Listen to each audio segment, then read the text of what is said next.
design podcast by two guys who know nothing about comedy nor game design. I'm Trevor Scott, and with me, as always, is Ben Slinger. Hello, Trevor and the listening audience. How you going? Pretty good. Good. Pretty good. It hasn't really been a week. Has it? Even though it has, but it's like, it's not that, it's been a week. No, it's actually been pretty good. It's been a week, but it's a good week. Yeah, it's a week. It's a week. It's a week. Two thumbs up. Let's just say that phrase until it doesn't mean anything anymore. It's our week. It's week. Yeah, it's week. Yeah, Piss week. Piss week, Will. Piss week. Trevor, what are we doing tonight? What are we doing? We're going to do something that we haven't done for a little while. We're going to say what happens when you take a random movie and try to turn it into a video game franchise.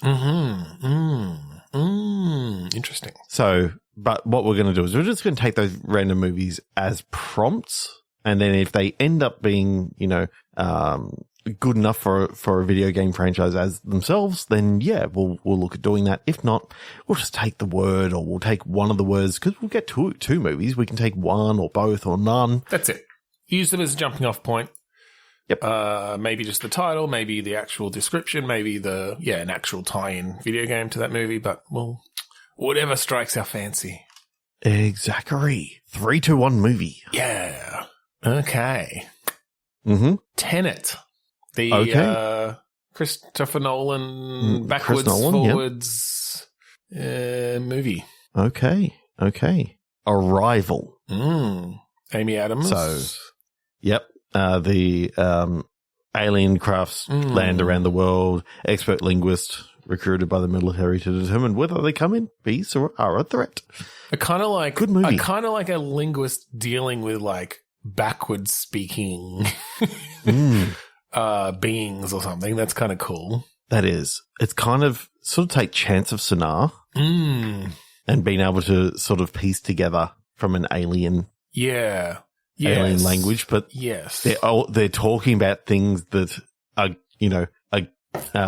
well, I like. I'm just trying to work. They're talking about things that have already happened, but for you, yeah, because it's backwards. They're talking about things that haven't happened yet, but for them, they're talking about them as if they have. Yeah.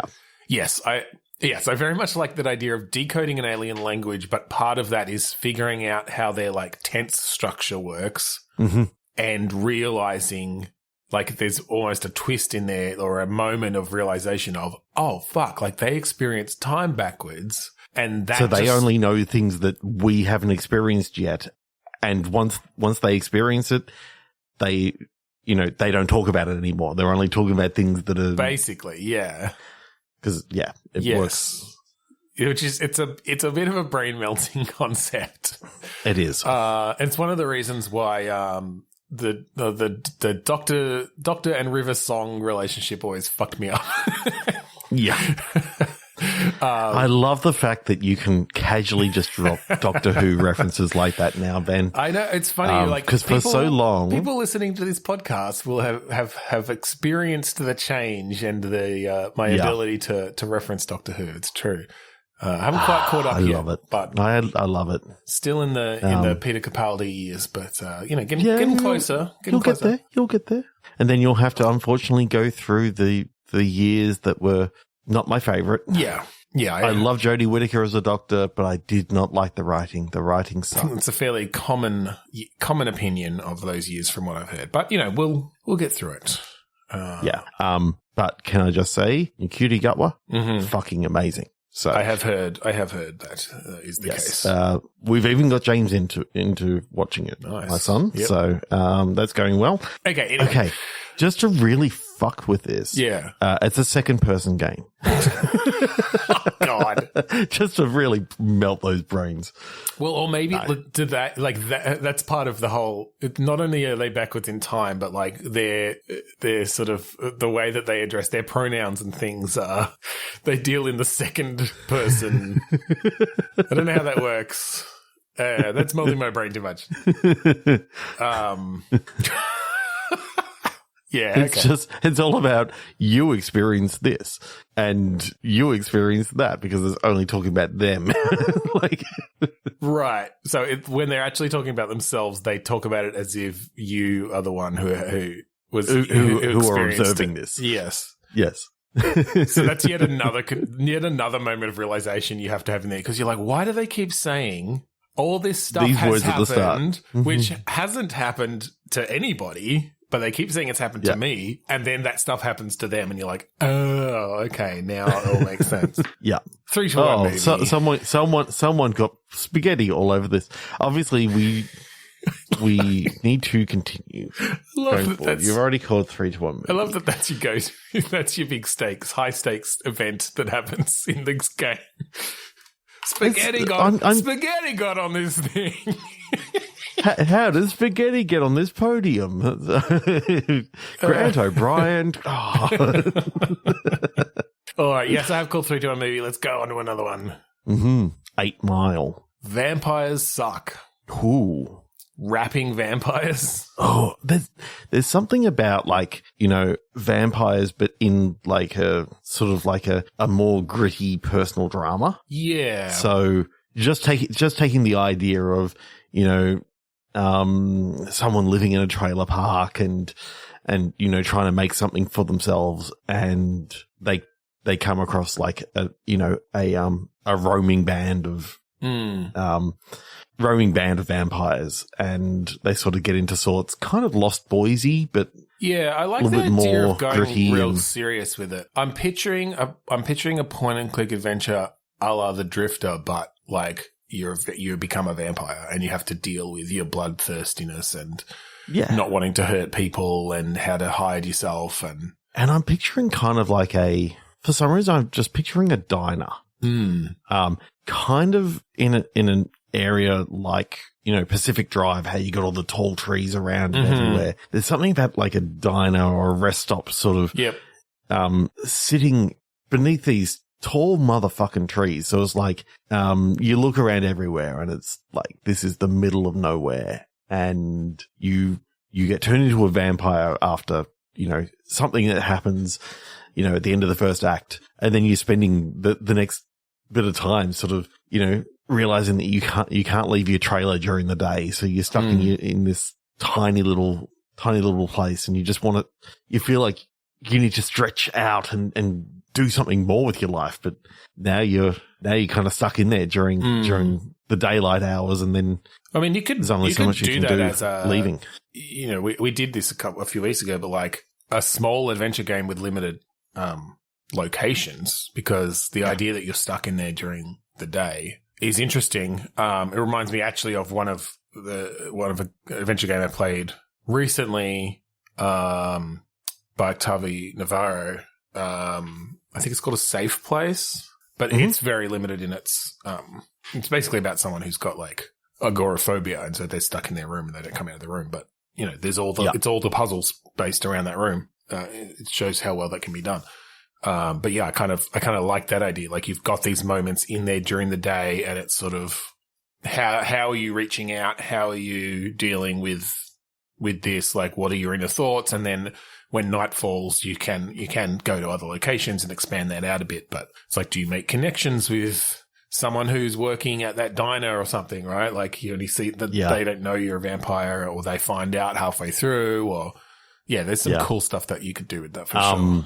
I'm just imagining you could even open it that you're looking through the fridge in your trailer, and there's like a plastic container there, and it's like got some spaghetti, and it's got, you know, like there's a label attached to it and it says Mums, and then you've got like raw meat off to the side, and it's like you go to get the Mum spaghetti, and then then your palms get sweaty, and so you actually end up, you know, going more for the raw meat because that's where the blood is and all that sort of stuff. But it's these little things of, you know, there's the reference back to 8 Mile. You've got the literal reference of Mom Spaghetti. Well, and I mean, you're a vampire, so you know you're probably pretty gaunt. You don't have a lot of meat on you, and you very much have to like stay out of the light. So like in the shady areas. So you know, it sort of makes sense there as well. in that sort of slim, shady kind of sense. Yeah. Oh, for some reason, when you said gaunt, I'm like, oh, it's just like Christian Bale in The Machinist. Oh yeah. If you saw how fucking dangerously we'll get him to so play. close to death that he got, like, and then the next movie he did was fucking Batman Begins and just put on all this muscle and shit. Like, it ain't healthy. I'll say that. It is not healthy at all. Like he lost too much weight for that. This could be a fun coming of age vampire story, you know, about someone wanting to, you know, break out of, you know, their crappy life and do something more. But that something more comes with a price of drinking blood. Yeah.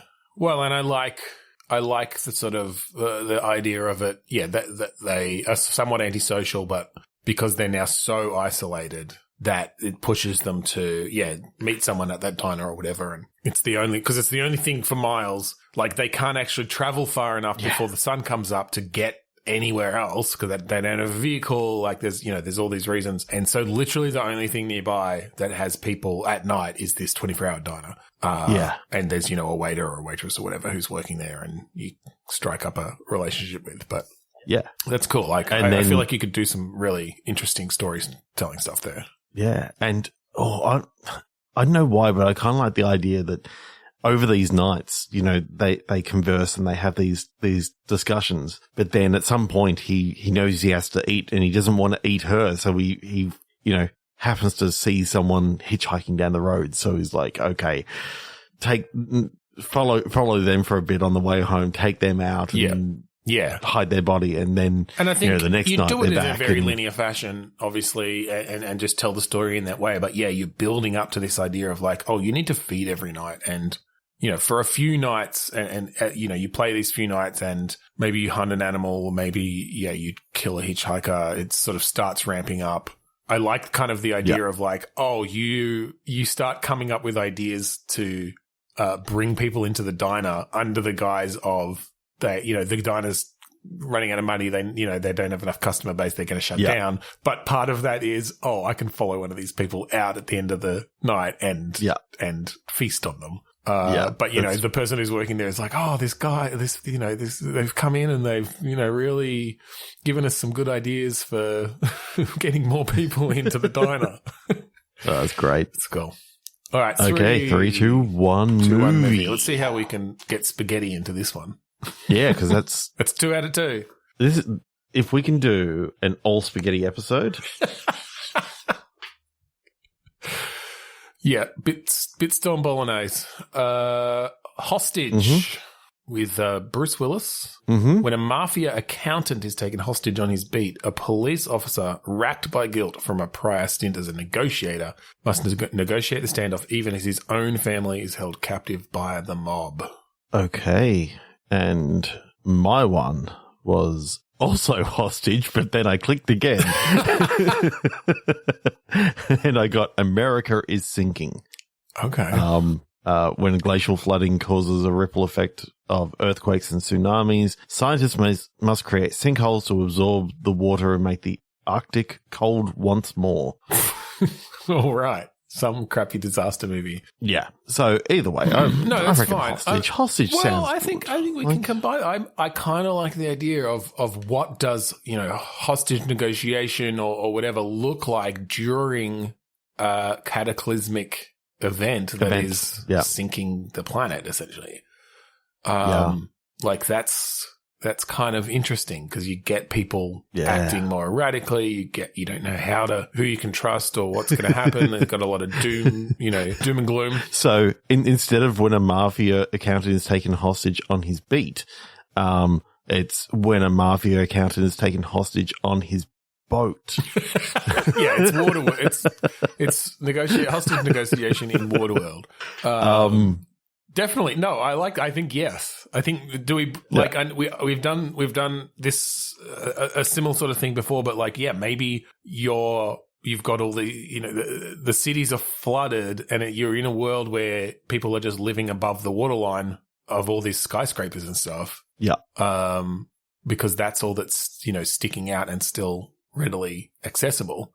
But you've still got crime. I think maybe you're a bit more of a, potentially a vigilante. I think before the cataclysm, you were, well, I guess it depends who you're playing in this, but like the character was a you're playing a coastguard.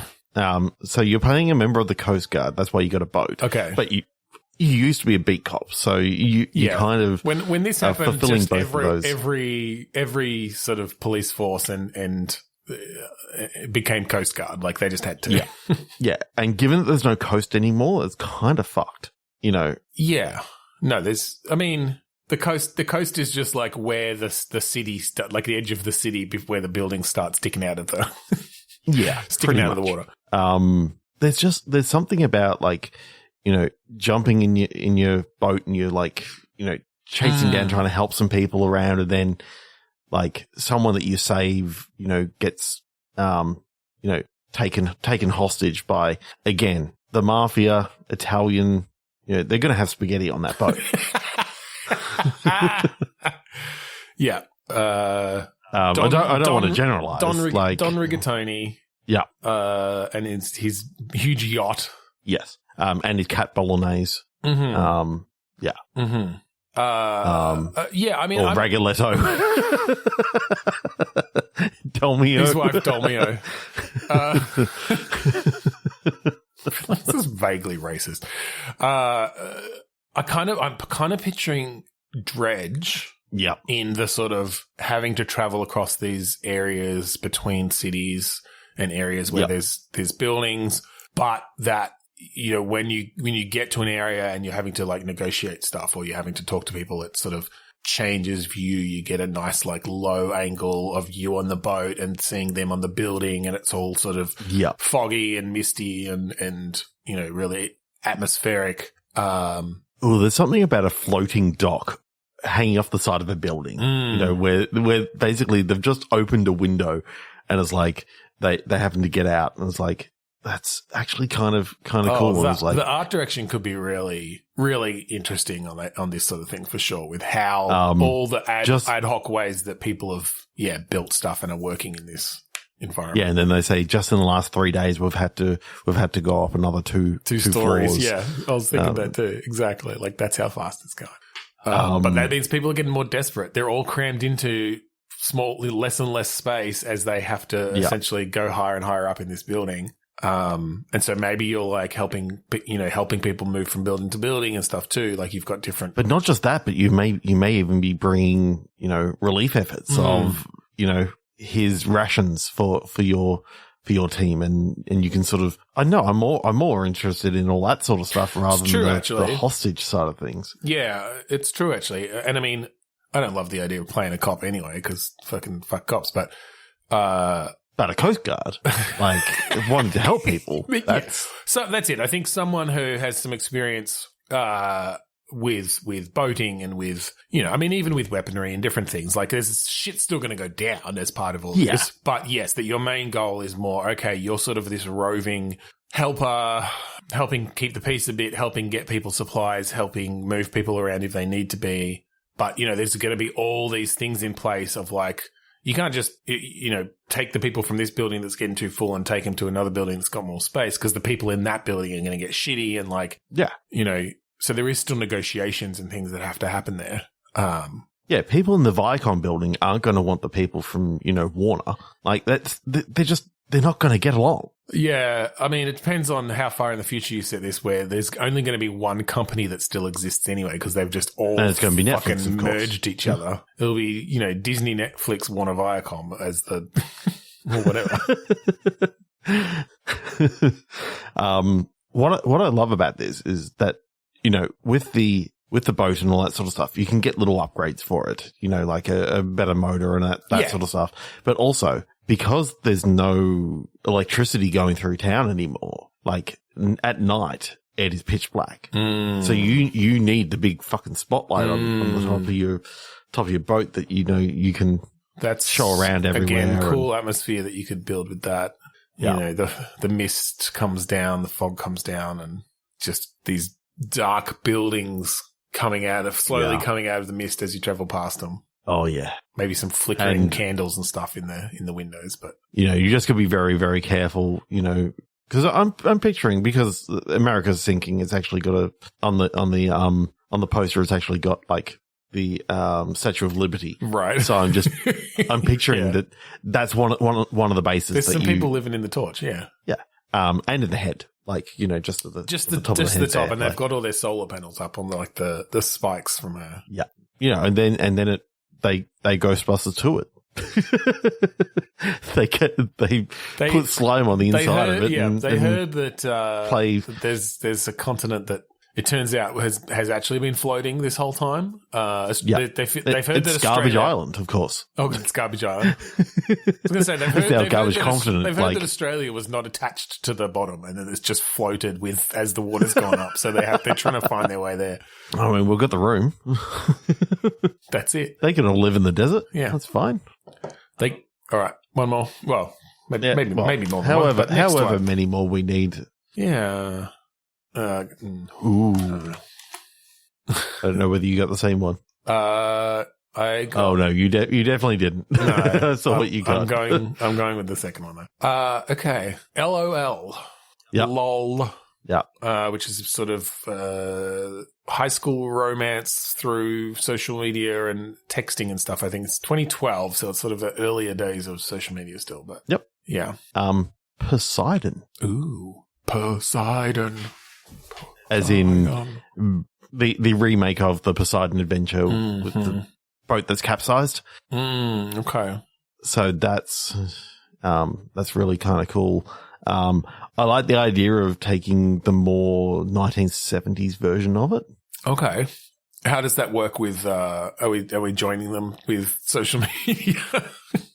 Yeah, there's something about... They're getting cyberbullied via letters. Pen pal cyberbullying. Yeah, something like stuck that. on a boat. No, we don't have to. We don't have to take both. We can just. No. There is something about the Poseidon adventure that I don't really know the story particularly. So, basically, a packed cruise ship was traveling the Atlantic, and it gets hit from the side by a massive wave and capsizes. Okay. And basically, they have to then, work their way to like the bottom level and to try and okay, I gotcha. Get to where the pockets of air is, and then, somehow escape and all that sort of stuff. There's just something about, Titanic and the Poseidon Adventure and all these sort of boat movies that are actually just kind of cool. So this is maybe been done, but I mean, I don't mind sticking with the 70s vibe, but with the social media thing, I actually had a thought of like, what if instead of a cruise ship, it was like a spaceship? And I think this is maybe been done in media somewhere, but that's like... See, if you flip a spaceship over, it doesn't do shit because gravity just doesn't work. I was going to address that. My point was that it's falling through the atmosphere of some big planet. Upside down, so that's why you're attracted to the... Upside down. But it just, the orbit is now just accidentally flipped over, so it's like the roof is towards the planet as it rotates around in the orbit. But I'm saying that I'm saying that the orbit is unstable. Is unstable, and so the gravity is starting, and so the gravity could actually then shift across the course of the game. So the environments you've been in before change basically because it's like, oh shit, that orbit's shifted and the ship has rotated enough that what was the floor before is now the wall or whatever. This is something that I would love to see as like a VR or something like that, because the feeling of you just walking through the ship and sort of having to step through doorways and all this sort of stuff, and that could be cool.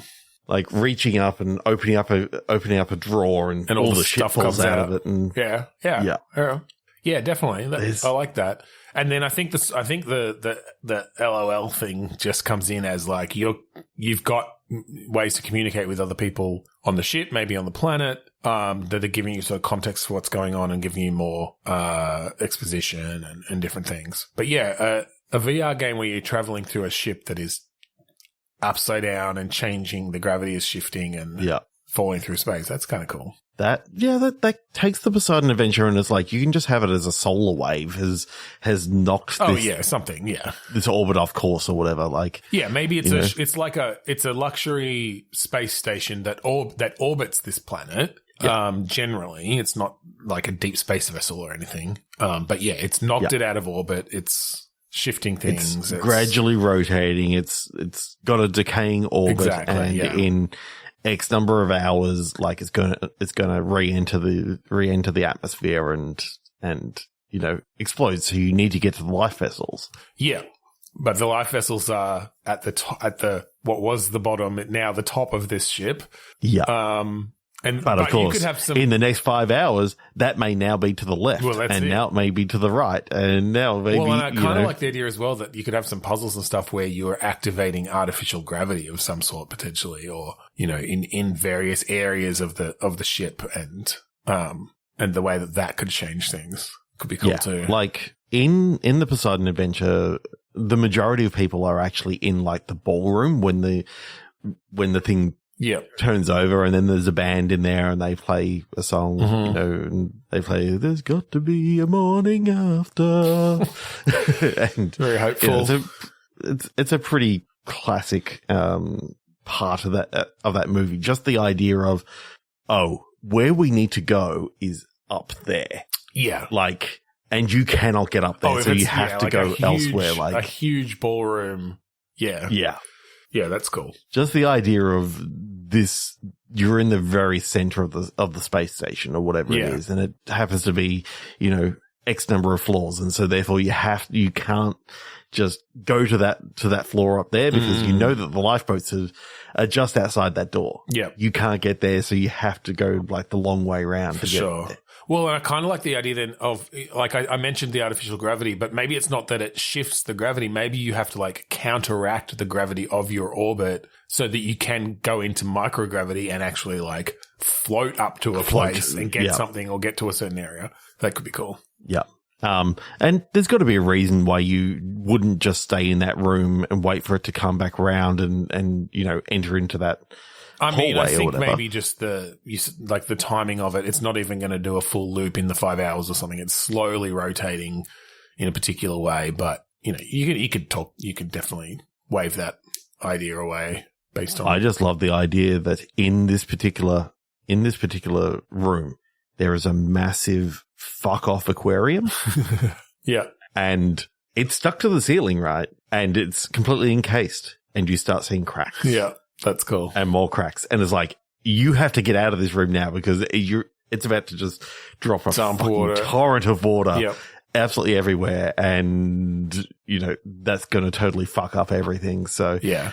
Well, I like then the environments you could build in this place too, because it's this like elite, rich, luxury thing. Only the fucking 0.1% get to go up there or whatever. So there's all this luxury stuff, but then like, you scratch the surface, like you go down a maintenance hallway or whatever, and it's like, oh shit, this is where the real work gets done, and it's, that's where all the fucking... It's dark and dingy, and then you come through another, like, doorway, and it's like, it's pristine again, and there's just something about going through, like, the maintenance corridors and stuff like that. Any of the workspaces, the kitchens, the engine room you need to go through, and the juxtaposition of stuff there could be really cool. And then in the characters as well, like the people who are still left alive or whatever after the initial thing that are all trying to get out are a mixture of people who were working for it, who are, lower class or whatever, and people who paid billions of dollars or whatever to be there. This is so cool. I really like this. There. Yeah. I think this is probably one of my favorites of tonight. I think the idea of taking to space has added another thing that I wasn't expecting, that you can do some more class-based things. Yeah. And, those sort of things, ring well, especially when you're talking about space and especially in this climate where you've got the billionaires all chasing to get themselves and their best friends to space. Elon Musk literally today tweeted again where he's like, in 10 years we'll have manned missions to Mars, and in 20, we'll have a city there, and, civilization secured. It's like, you're a fuckwit. Also, And on that, well, just sorry, before we move on, they were serving spaghetti that night. Of course. In the dining room where you were when this happened. Yeah. And you got a little bit on your lapel. And you're not happy because all you're trying to do is just find a wet wipe just to wipe it down. Yeah, that's actually the main quest is to just clean yourself off. Yeah. Yeah. All right. I think we'll leave it there tonight. Thank you for joining us this week. If you'd like to find our previous episodes, go to podchaser.com/bitstorm. Give them a listen.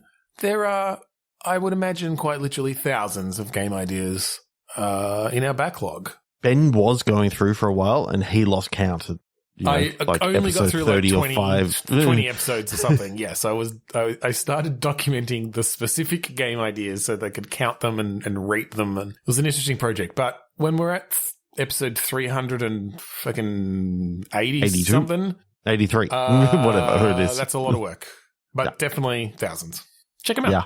Cool. Well, if you like the song that we play at the start and end of each episode, that song is called Mount Defiance off of the album Containment Failure by the band Kuradust, of which we were both part of. Mm-hmm. You can find that for free at kuradust.bandcamp.com while that site still exists. Who knows? And go check it out for free. There's like a whole album there. That's the last song on the album. That's right. So thank you again for joining us this week on Bitstorm. I'm Ben Slinger. I'm Trevor Scott. And I'm Tony Rigatoni, and he's my wife, Domio. Ben, you got a little bit of spaghetti in your lapel. Oh, do you have a wet wipe? Yeah. Perfect. I won't have to travel through a space station to find one. Yeah, who'd ever do that?